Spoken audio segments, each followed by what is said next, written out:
This program is brought to you in part by SalCal Real Estate Connections.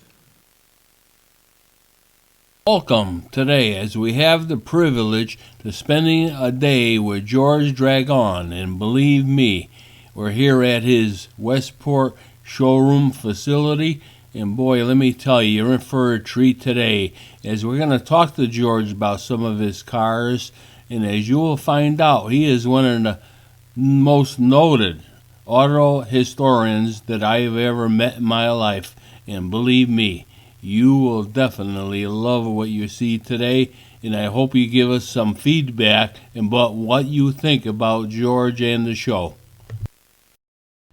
Please give us feedback on tonight's show. What do you think about having a weekly show in the future with George Dragon regarding the history of the automobile? Please email us at raceaction@aol.com. Yes, finally, George, we get to talk to you at your facility here in Westport. And boy, from what I'm looking at here, you got some very interesting cars. Now tell me, how long have you been here at this facility? Well, welcome, Larry. We've been here for about 6 years in Westport, but we've had our business going in Bridgeport for 37 years. Wow, 37 years. Yes, we've done restorations on hundreds of cars, sold thousands of cars all over the world. So this facility here is mainly your showroom. Yes, it is, just a showroom. We don't do any work here. And you're noted for doing I'll tell you, your work is just right spot on. I just love what you do, George. Well, thank you so much. We try to do the cars exactly how they looked back when they were new. Now tell me something. This car next to us is kind of very interesting. 1898. I mean, that's going back a ways. Talk to me about this car, George. Okay, so it's an 1898 Riker Electric Phaeton. It was one of the first cars that was built by Andrew Riker's Riker Electric Motor Vehicle Company in Elizabethport, New Jersey. He had started in business in Brooklyn in 1896 and moved to a larger facility in 1898. This car is in all original condition, and it's got a very interesting history. It did end up in the Henry Ford Museum in 1929, but it was Andrew Riker's personal car. This car has been to many events. As a matter of fact, there's a photo of it racing at Charles River Park in Boston, and when it was new in 1898. And one of the most outstanding places that it's been was he took it to the Paris Exposition in 1900. That was the Paris World's Fair, where he got a gold medal for having the finest electric car at the Paris Exposition. Most electric cars, or all electric cars at that time, were based on a 48-volt system. He juiced this one up to 72 volts. So in 1900, even though his car was 2 years old, it would go 40 miles an hour and 50 miles on a charge. Wow, I'm impressed. In the 1800s, right? Right, in 1900, actually the first car in the world to do a mile a minute was an electric car in France in 1899.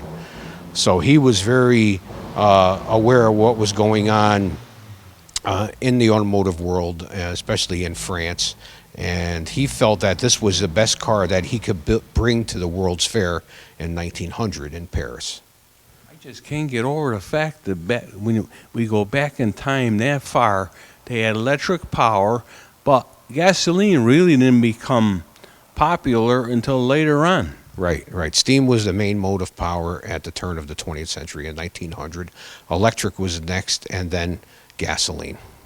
Now tell me, this company, Riker, how long did they make cars? Were they around a while? Well, he built cars from 1896 to 1901 when he sold his company to Colonel Pope of the Columbia Bicycle Company and the Pope Hartford fame in Hartford, Connecticut.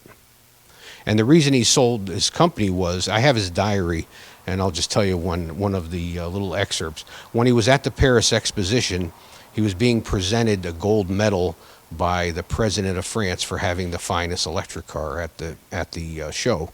And he looked over and he said he saw the Frenchmen driving by in their gasoline cars at 60 miles an hour while sipping champagne. So that was his epiphany moment. He knew that he thought this was as far as he could go with his electric. And he did view the car that did a mile a minute in 1899, this electric car, over in France. And he vowed when he got back to the U.S., he was going to build his own car, which was called the Riker Torpedo, that is now in the Henry Ford Museum. He built that car to have the first American car do a mile a minute. Unfortunately, someone beat him out before that. I think it was Alexander Winton with a gasoline car, but he still built the Riker Torpedo, and it's on display at the Henry Ford Museum. Well, the history about this company and this car is special, I'll tell you. And I'm sure you don't see many of these cars. No, there's only 6 Riker Electrics in the world that exist, and 4 in museums, 1 here, and 1 still owned by the Riker family. Yeah, it's really hard to understand. You know, our viewers had no idea what went on in the early beginnings of these automobiles and how electric played a big role. Right. Oh, sure. For a while, they thought electric, especially Thomas Edison, who built the batteries, thought that electric cars were going to beat out any other mode of power. But the problem was, just like today with modern electrics, you could only go so far on a full charge of batteries. At that time, this car got up to 50 miles on a charge. Well, that was pretty much the extent of what, as far as you could go at the turn of the 20th century. Now, of course, later on, it was a little bit better, but not much better. Yeah, it's really interesting to know. I just can't fathom in that time period. The cars like this were really the top of the technology. Right, for electric cars, yes. He was this was as far as he thought he could go. And Colonel Pope actually, even though he built gasoline Columbias and the Pope Hartford, he really bet all his chips on the electric car. He was in control of something called the Electric Trust that started in 1901. And he wanted to control all the taxi cabs in the major cities in the United States, get rid of all the horse-drawn cabs, and have electric cabs. So that's something that you hardly ever read about, is that he had a controlling interest. And we talked about off camera earlier about the Selden patent. He became in control of the Selden patent, which was a patent that collected royalties for people that for companies that built cars in the United States. Yeah, of course, we all know the sad history there, and who had beat Selden and Pope in the courts. Right, it was Henry Ford, because Henry Ford refused to pay anyone royalties for building a car, because he thought it was was un-American to do that, because he knew that there was lots of other people that worked on cars even before he did. Henry Ford built his first experimental car in 1896, but really the Duryea brothers in 1893 built the first gasoline production car up in Springfield, Massachusetts. Yeah, if that case really went the other direction, Connecticut would have been Detroit. That's a good point. Yes, absolutely.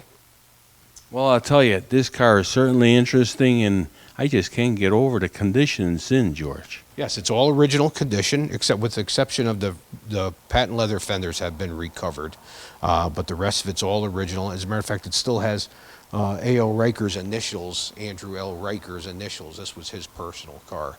So it hasn't run since 1910, and he donated 5 Riker cars to Henry Ford when Henry Ford opened the Henry Ford Museum and Greenfield Village in 1929. So Henry Ford came here to Fairfield, Connecticut, Bridgeport, actually, to pick up these cars and ship them on his personal train car out to Dearborn to be added to the collection, and this was one of the cars. There are 3 Riker Electrics on display at the Ford Museum. This one hadn't been on display since probably the early 60s, so they deaccessioned it and sold it through an auction in 1985 when we purchased it. Wow, you're lucky to have this car, I'll tell you. Yes. Well, here's the thing about Riker also is that now he gave up on electric cars when after his seeing the gasoline cars in France, and when he came back, he built his. But then he sold out his company and all his electric patents to Colonel Pope in 1901 for $2 million. He took a year off, sailed around the world, had a yacht built, sailed around the world, and then came back and he teamed up with the Locomobile Company of Bridgeport. Locomobile was a steam car company, Locomotive Automobile, which was that was the name shortened to Locomobile, when they switched to gasoline cars. And he designed their first gasoline car for Locomobile, which became later on probably the greatest car that was built in the United States at that time. As a matter of fact, their slogan was the best built car in America. It's hard to believe the history here in Connecticut. I'll tell you, it's just special. Right, absolutely. There is so much that people don't know about. Well, we talked about this car, and I am so impressed. We could talk, I think, all day about this car if we really wanted to. But we're going to move on to one of my more favorite cars that I'm sure it holds a special spot in your heart, and we're going to get over and see what that's all about. Please give us feedback on tonight's show. What do you think about having a weekly show in the future with George Dragon regarding the history of the automobile? Please email us at raceaction@aol.com. Yes, I'll tell you, we're over to one of my favorite cars, George. And boy, I know you know a little bit about this car. You got to tell me how you acquired this 1907 Fiat race car. This got to be very interesting. Well, yes, it is 1907 Fiat that raced at the Targa Florio in Sicily in 1907 and 1908. It was a factory team car. And actually, I did not find it. A friend of mine from Santa Barbara, California, found it by accident when he was looking for another car in Italy back in the 1970s.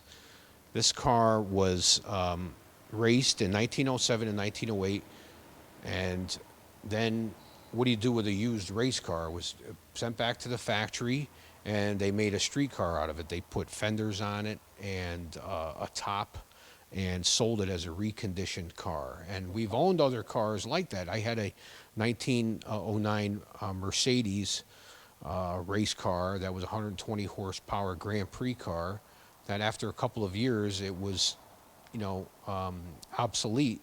So what did the factory do? They sold it. They put a touring car body on it and sold it as a reconditioned car. So this car was used up to about 1915, and then it had some type of engine failure. Nobody knew at the time what it was, and it was pushed in a shed in 1915 and forgotten about. And it's not a bad thing because it was forgotten about and the engine didn't run, the engine locked up. They didn't use it for a tractor. It just became, something that was just forgotten about. It wasn't taken for the scrap drives during World War II. And the same family owned it right up until the 1970s. And a friend of ours had, as I mentioned, stumbled across it while looking for another car. And he found it in 1976 and took photos of it, wrote the Fiat factory, gave them the serial number, and because he had heard the story that it was one of the Targa Florio racers. Well, Fiat sent back a letter that in fact it was one of the 5 team cars. So he spent from 1976 till 1990 trying to acquire it. And in the late 70s, it was given to another member of the family, and the fellow was going to restore it someday. It was like a great-grandson. But he never got around to it. So my friend ended up buying it in 1990, shipped it back to the U.S. here, started the research, and then sent it to us here in Connecticut to do the restoration. Fortunately, he passed away in 1991, and we purchased the car from his estate. So then we had to start the research on it. So how do you do research on a car? I don't speak Italian, but I did have friends in Italy that told us how to go about it. There was these two women that ran the Fiat archives for many years, and if you sent them the information, that they would, I think at the time it was kind of expensive. It was either $6 or $7 an hour to, which is not expensive, to do the research. And they have these large books, ledgers, all handwritten, and they went line by line about, to get information about the car. We found out it was a factory team car. We don't know which car won the Targa Florio. A Fiat did win one of the team cars. It may have been this car, but we could never find out if this was the actual car. We did find out that Vincenzo Lancia did drive this car, and he was head of the Fiat racing team before he left and started his own company in 1908. So this car was totally unrestored. It was in very rusty condition, very poor condition, except the engine was all complete, including the racing carburetor and the dual spark magneto. Why this car became obsolete after just 2 races was that there was in Europe was a little bit different than here in the U.S. When there was no limit to how big the engines or how many horsepower. You had different classes, of course, but this is considered, this car, even though it's a 60 horsepower car, was considered, had 40 taxable horsepower at the time. So that's the class that it ran in, the team cars. But after that, they became 100 horsepower, then 150 horsepower, and by 1911, they were almost 200 horsepower. So these cars were huge. So this car was obsolete after a couple of years. So we started the restoration. Well, we started doing the research. It took us 10 years to really do a complete research. And while it was in our warehouse, we were trying to try to find photographs. One thing, a big part of it is, even though the photos were in black and white, we kept finding different colors on this car. It had been painted a couple of times. But when we finally took it down to the frame rails, inside the frame, we found the red. Now, they did race in Europe, Fiats were red, and they raced here in the U.S. in the Vanderbilt Cup races and lots of other races, and they were black in the U.S. So we started the restoration just about 2005, and we finished it in 2009. And the first show we took it to was the Pebble Beach Concours d'Elegance, and we won the race car class. And Wow. yeah, that was quite a surprise, because we were up against about a dozen great race cars from all eras. This was the earliest right up through some 50s Indy cars. Can you imagine? I can't even imagine. I mean, that had to be, you were on cloud 9 there. Oh, it was quite a thrill. We had always brought cars to Pebble Beach, starting way back in 1982, but this was the first time we won best in class for one of our own cars. We've won for our customers, but not our own car. 10 years researching the history. Right, absolutely. And sometimes it doesn't always take that long, but it's with the internet today, you could do 10 years of research in probably 10 hours today. But we and unfortunately at the Fiat archives, those 2 old ladies are no longer there. It's almost impossible. There's no one working at the Fiat archives now to help with the history. You may have special permission to go in, but these women spent hours and hours at the time. They spent years. They would only spend, when I mentioned that it was $6 an hour, but they would only spend a few hours a week. And then sometimes when they would go for months, they wouldn't find anything about the car, and then they'd go through more of the books and then find more information. So today it's much easier to do, but none of that information that's in those ledgers or archives are online or anything. They're just sitting there. This is about early Fiat history. Now, tell me something. Do you talk with the Fiat company? Keep in contact with them about this car and other cars? Not too often. No, the Fiat company is very big. They have they own Ferrari and the Fiat cars here now, Alfa Romeo, lots of other companies. So they have their own little private collection. There is another museum in Milan, the Biscaretti Museum, that has one of the other similar Fiat racers like this, but it's a little bit larger and it's a little newer than this one. But this, as far as we know, this is the only 1907 team car Targa Florio racer that exists. Let me tell you, it's the first one I ever saw. I have to ask you one question. The engine in this car, basically, what is it like, the engine in this car? Well, we could take a look at it. It's a T-head, four-cylinder T-head cast in pairs. And the T-head design means that the intake valves are on one side and exhaust valves are on the other. But it does have a racing carburetor, twin ignition, so it's got 8 spark plugs. But very simple, no battery. It's a hand crank start. Total loss oil system.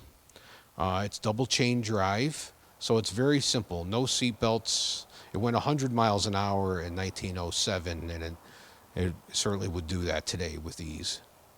Hard to believe, 100 miles an hour in this car. You had to be a free spirit. Well, it was on dirt roads with lots of rocks, and yes, you had to have, definitely a lot of courage to drive a car like this. Now, in this country, what kind of does this car have any kind of a history at all? No, it did not. It did not. Fiat had a presence here and raced in the Vanderbilt Cup races on Long Island, starting in 1905, and then they moved to Savannah, and lots of great Fiat race cars were here in the U.S. As a matter of fact, they built some Fiats in the U.S. in Poughkeepsie, New York. They were built under license from 1910 to 1917. But this car did not have any racing history, only in Italy. I can't imagine what it was like in Italy back then. It had to be unbelievable, huh? Right. Oh, sure. There was a lot. Racing in Europe was a big thing. It was the number one sport. What other sports, were really going on? That was before soccer, before, lots of other sports there. So auto racing attracted. Well, I know here for a fact that the Vanderbilt Cup races, most of the races attracted 250,000 spectators along the race route, and even more than that in some cases. I did read some history about it, and it's so interesting. I mean, you probably are looking at the start of the Long Island True Parkway system over there from that race. Right. Willie K. Vanderbilt did believe in, and there is the Motor Parkway, which he had his own private road, which now it's still, the Motor Parkway is still there, but it was paved with concrete. And that was part of the race. The race track for the Vanderbilt Cup races was a circle of 52 miles, but most of it was on dirt roads. Wow, let me tell you. Boy, I wish I had lived in that time frame just to see what went on, huh? Right. Oh, sure. There was lots of activity. And what was happening in the auto industry at that time, the leaps of technology, things that was before electric starters, before anything. All these cars were hand cranked. And some of them, this one, of all the guys, I think I'm one of the only ones that could crank it because it's very, there's lots of compression. There's no compression release on it.